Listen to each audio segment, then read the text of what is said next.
모든 영상에 소개하는 내용들은 각자의 판단에 맡깁니다. 리 에이스 채널은 항상 모든 영상에 있어서 유료로 하는 것들은 신중하게 결정하시는 것이라고 말씀드립니다. 아울러 무료로 하는 것들 역시 각자의 판단으로 선택해서 결정하시는 점이라는 것을 강조드립니다. 안녕하세요, 리 에이스입니다. 자, 여러분들, 이번 시간은 파이코인 5년 전과 현재 인원 추이에 대해서 한번 살펴보도록 하겠습니다. 그리고 필리핀이 1파이에 31만 4,159달러 캠페인에 뭔가 서명을 했는데, 한번 이번 영상을 끝까지 보시면서 어떤 내용들이 있었나 하나하나씩 살펴보는 그러한 시간을 좀 가져보도록 할게요. 좀 다양한 내용들이 있었습니다. 자, 일단은 또 파이코인 얘기하기 전에 코인 시장에 대한 그런 시황, 엄청나게 지금 하락을 많이 했어요. 5,850만원 갑자기 쫙쫙 떨어졌는데 이게 도대체 무슨 일인가, 그죠? 여러분들 또 이상하게 생각을 할 건데 진짜 많이 떨어졌어요. 떨어졌다 지금 살짝 이렇게 하면서 매수세가 좀 붙었어요. 근데 이게 도대체 무슨 일이 일어날까요? 자, 1일로 봤을 때는 지금 많이 떨어졌어요. 그래서 많이 팔았는데, 야, 이게 도대체 어떤 일이 일어났던 건가 또 한번 살펴봐야겠죠. 국세청 가상화폐 관련 위메이드에 537억 추징을 했다라고 내용이 나와요. 이 내용을 보면은 가상화폐와 관련해서 위메이드에 500억 원대 추징금을 부과를 했고, 2019년에서 22년 법인세 통합 조사 결과 536억 9천만 원의 추징금 부과 사실을 공시했다 해가지고 자기 자본 대비 추징금 비율이 10.5%래요. 엄청난 금액이죠. 그래서 위믹스가 좀 많은 그 가격 변동이 있었던 걸로 알고 있고, 거기다 지금 코인 시장의 영향까지 더블로 받으면서 엄청나게 지금 크게 하락하고 있다는 걸 알았습니다. 그리고 한편 뭐 확률형 아이템 조작해가지고 116억 과징금을 냈다라고 하는데, 전자상거래법 과징금 역대 최고액 불명예라고 돼 있죠. 이 조작을 왜 합니까? 도대체 게임의 확률 조작하는 이런 거 보면은 사람들 돈 쓰게 하려고 열심히 이렇게 뭔가 하는 것 같아요. 그러니까 괜히 넥슨이 돈 쓴이라는 소리를 듣는 게 아닌가라는 생각이 좀 드는데, 전자상거래법 위반으로 과징금을 카카오 대상으로 1억 8,500만 원이었는데 이번에는 과징금이 63배에 달했다라고 해서 영업정지 6개월 제재를 부과하는 사안이지만, 서비스 정지에 따른 소비자 피해 발생을 방지하기 위해 과징금으로 대체한다는 게 공정위의 설명이다라는 내용이 나옵니다. 한편 이 내용이 있는데요. 1월 3일자 기준으로 해가지고 이 블랙록이 보니까 130억 개 가량의 비트코인을 구매할 예정이다라는 내용이 나옵니다. 그래서 요거는 사실 비트코인에 대한 그 찌라시 예전부터 뭐 들리던 얘기기도 한데, 해외에서는 이런 찌라시들이 돌고 있어요. 1월 3일 기준이라고, 그죠? 근데 투자받은 130억 가량으로 기초 뭔가를 구성하기 위해 이런 게 이렇게 하는 건가 좀 싶긴 한데요. 근데 이게 잘 생각해 보면은 어제 가격이 많이 하락을 했는데 얘네들은 샀다? 야, 그러면은 돈 좀 이제 벌 수 있는 약간 쏠쏠한 느낌이 좀 있을 것 같아요. 자, 한편 비트코인 제네시스 블록 탄생 15주년이 되는 날이에요. 1월 3일이. 그래서 이때 나카모토 사토시에 의해서 채굴이 됐다라는 거 여러분들이 다들 기억하셔야 될 거예요. 어떻게 보면 이제 15주년이 되는 그런 형태를 보이고 있는데, 딱 이날에 맞춰서 뭔가 하락이 나오니까 약간 암울한 느낌도 있을 거예요.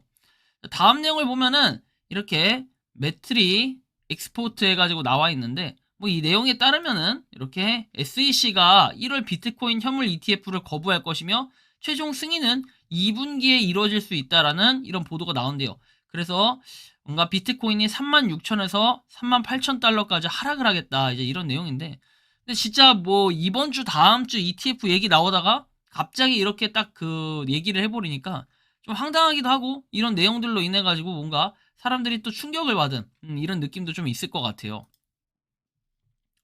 그리고 ETF가 통과될 가능성이 점점 더 낮아졌다 해가지고 1월 12일 만기일에 65% 미만으로 떨어졌고, 지난해 말 평균으로 떨어졌고, 계속해서 뭔가 풋옵션 매수가 활발하게 일어나기 시작하고, ETF가 만약에 승인이 안 난다, 그럼 코인 시장은 뭐 전에 자리로 약간 회귀할 이럴 가능성들도 좀 있지 않을까, 약간 그런 두려움이 앞서기 시작합니다. 그래서 좀 불안불안한데요. 뭐 어쨌든 이런 부분이 있고, 자, 다음 내용 보면은 맥스시, 뭐 위믹스, 레이, 피다, 뭐 ZTX, 그리고 이렇게 상장 폐지가 된다라는 이러한 소식도 있었다라는 거 알고 계시면 좋겠고, 자, 다음 내용 보면은 나스닥도 이렇게 시작하자마자, 그죠, 쫙 떨어졌다, 이런 모습들을 볼 때 약간 부정적인 악재들이 부정적인 것들이 동시에 땅땅땅땅 터지니까 뭔가 굉장히 좀 충격받는 이런 느낌도 좀 있을 수 있을 것 같다라는 생각이 좀 들어요.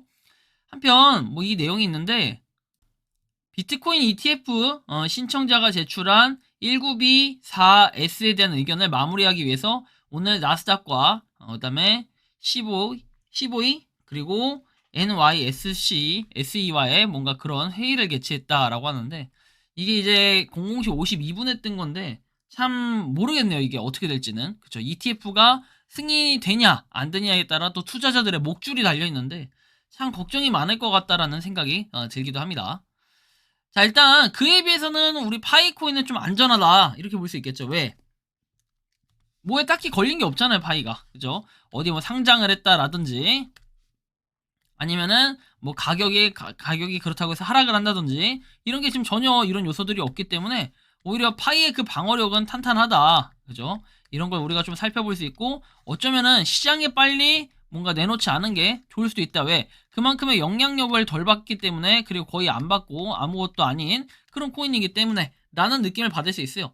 그러다 보니까 이런 바이비트, 웹3 뭐 이런 행사들 가보면요. 이렇게 파이를 하고 있는 사람들이 이제 간간히 보이는데 이 사람들 보면은 되게 젊은 사람들 같죠? 딱 봐도 한 20대에서 30대 이 정도 돼 보이는 느낌이 들어요. 제가 볼 땐 20대 같은 이런 느낌이 드는데 이렇게 많은 사람들이 어때요? 뭐 참여를 하고 있다라는 거 이게 굉장히 중요하다라는 이런 느낌을 받아요. 이거는 2023년 12월 29일에 진행했던 행사죠.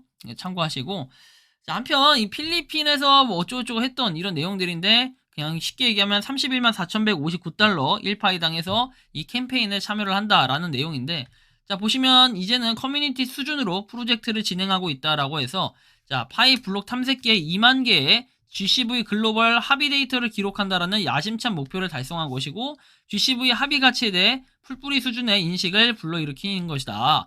그래가지고 퍼즈씨는 100개의 GCV 데이터를 생성하고 냉동고기 판매하고 100% 파이 결제를 진심으로 수용하는 등 놀라운 헌신을 보여줬다. 동시에 안나 리자 씨는 학용품 판매를 통해서 이렇게 탈락 시에 뭔가 긍정적인 영향을 미치고 있다. 그래서 이분한테 문의를 해라 이런 내용도 나오고 뭔가 그런 데이에 기대를 하고 있다라고 해서 뭐 연락을 하시면 되고 그리고 캠페인에 지대한 영향을 미칠 수 있는 점을 강조하면서 다른 사람에게 커뮤니티 수준에서 우리와 함께 할 수 있도록 공개적으로 초대를 한다라고 돼 있어요.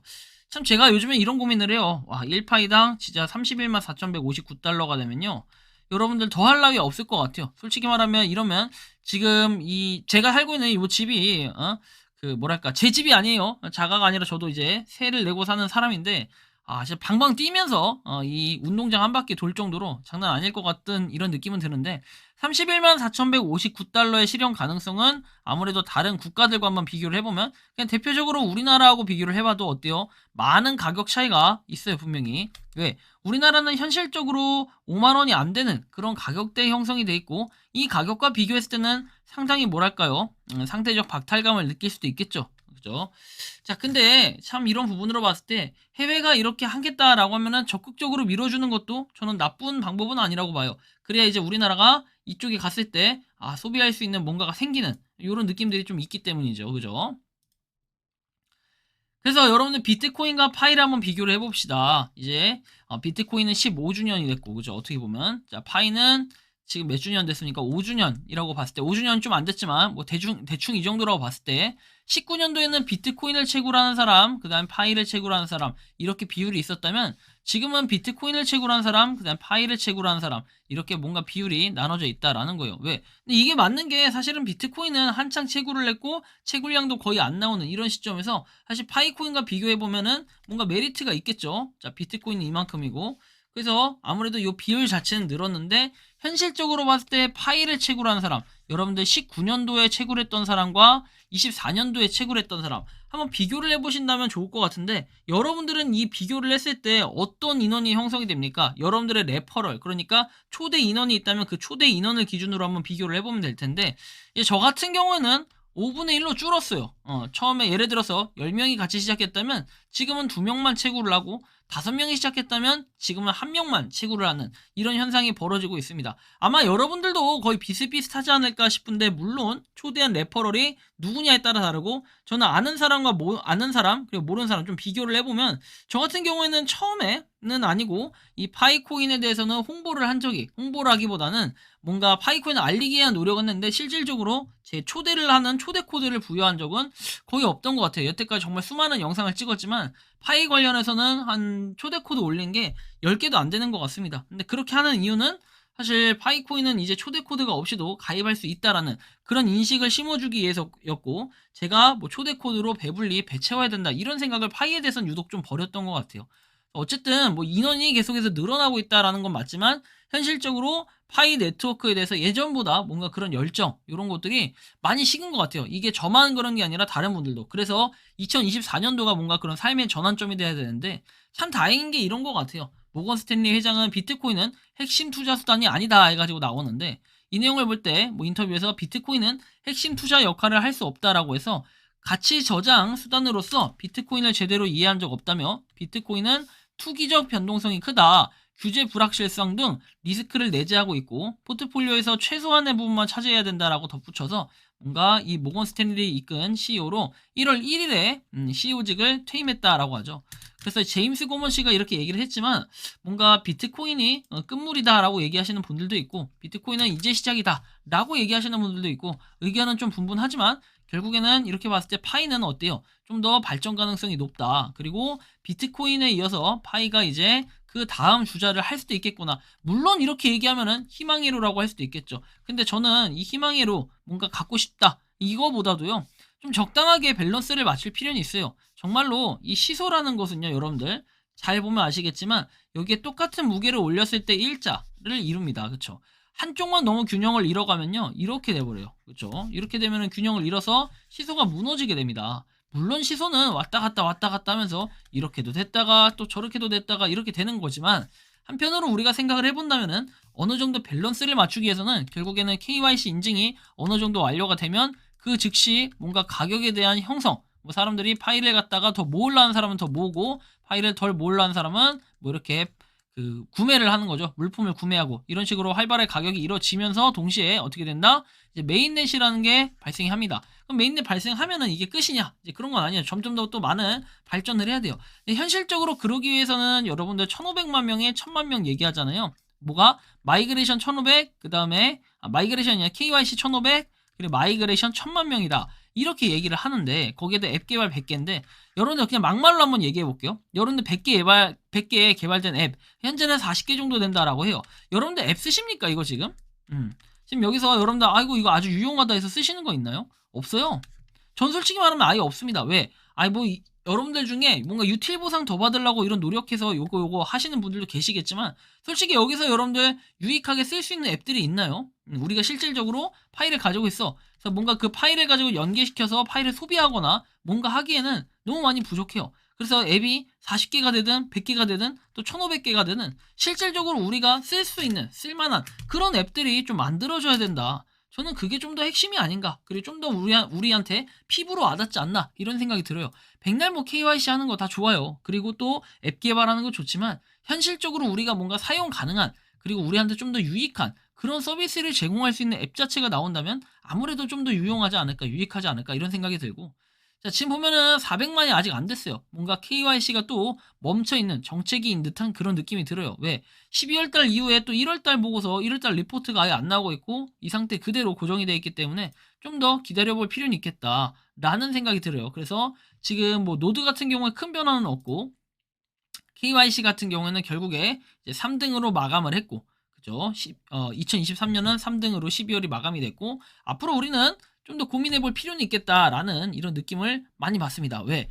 어쨌든 KYC 인증에 대해서는 1,500만 명을 돌파해야 되는데, 지금 인원 추이로 볼 때는 이제 한 반 정도, 반이 좀 넘는 인원이 KYC 인증이라는 걸 했고, 뭐 마이그레이션 전환은 아직 된 사람들이 그렇게 많지는 않다. 좀 더 기다려보면서 그 추이를 지켜봐야 되고, 그리고 결국에는 이 뭔가 KYC 인증, 어쨌든 많은 사람들이 이루어져야 되는 건 맞다. 뭐 필리핀에서 1파이당 31만 4,159달러를 외치든지 말든지 좀 그렇긴 한데, 다만 이제 우리가 19년도에 비해서 24년도에는 비트코인을 채굴하냐라고 물어보기보단 파이코인을 채굴하냐 이렇게 물어보는 사람들이 좀 더 증가했다라는 건 전 세계적으로 공통적인 좀 내용일 것 같고, 그 다음에 파이코인이 그 전보다, 예전보다 19년도하고 24년도에서 채굴을 유지하는 그런 숫자는 좀 줄었다라는 걸 아무래도 느낄 겁니다. 그래서 뭐 파이코인을 채굴하다 접으신 분들도 있고 한데, 사실은 채굴을 한다고 해서 그게 뭐 개인정보를 빼가거나 이런 뭔가 손해보는 일은 없기 때문에 저 같은 경우에는 일단 파이하고 뭐 이런 것들은 꾸준하게 그리고 끝까지 한번 채굴을 해보며 그 결과를 기다려보는 것도 나쁘진 않겠다. 좀 이런 생각이 들더라고요. 여러분들이 생각하는 파이코인은 어떠신지 자유롭게 여러분들의 의견을 댓글로 남겨주시면 좋겠다라는 말씀 드리며 이번 영상은 여기서 마치는 걸로 하겠습니다. 도움이 되셨다면 구독과 좋아요, 알림 설정 부탁드리고 파이코인을 채굴하시는 많은 분들 그리고 파이코인 생태계를 노력하시는 모든 파이오니어분들 오늘도 파이팅 하시기 바랍니다. 리 에이스였습니다. 감사합니다. 평소에 궁금하셨지만 내가 시도해보기 어렵거나 시간 낭비하고 싶진 않고 새로운 제보를 해주실 분들께서는 아래의 주소로 메일을 보내주시면 제가 해결해드리겠습니다.